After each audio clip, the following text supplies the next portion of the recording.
for that live report. We're less than 24 hours out from the Blarney Blowout, an annual college student party in Amherst. Area properties and UMass Amherst, while not affiliated with the event, are preparing with extra precautions.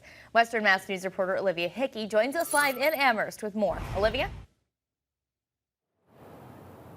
Well, Abby and Chris, here in Amherst, we saw parking bans on and off UMass property, as well as signs at bus stops telling riders about route changes for Saturday.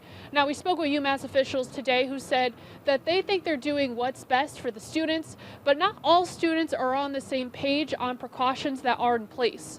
But I'm excited. It's been crazy in the past. Good kind of crazy, though, I guess. And yeah, I think my friends and I are going to have a lot of fun.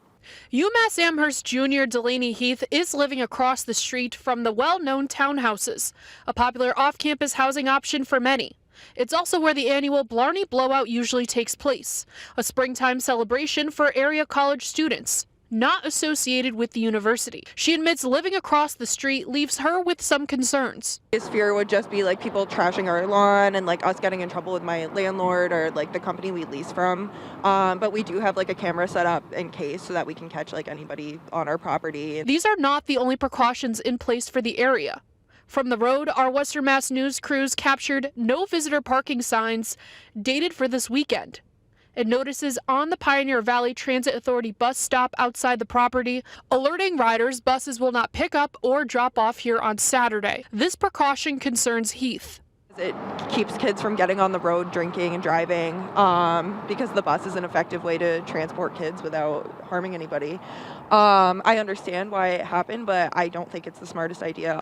We brought this concern to UMass Amherst spokesperson Ed Blagazewski on Friday. He tells Western Mass News the call was made to keep drivers and pedestrians safe. If you're driving a large bus and you have large crowds of people around, navigating that bus stop and driving around large groups of people creates a risk for anybody who's in that area. PVTA echoing that comment in an email reading in part, the plan was developed to address concerns experienced in prior years and to minimize any potential service disruptions. This isn't the only action UMass has taken to keep students safe. There are limitations, restrictions really, no outside guests in the residence halls, no outside folks parking on university property. You have to have a permit. You have to be a community member who has a permit already if you choose to park on campus. The university also sharing information on the risks of alcohol intake across campus, message boards, and more. Blagazewski says this year there's more awareness of Borgs, or blackout rage gallons.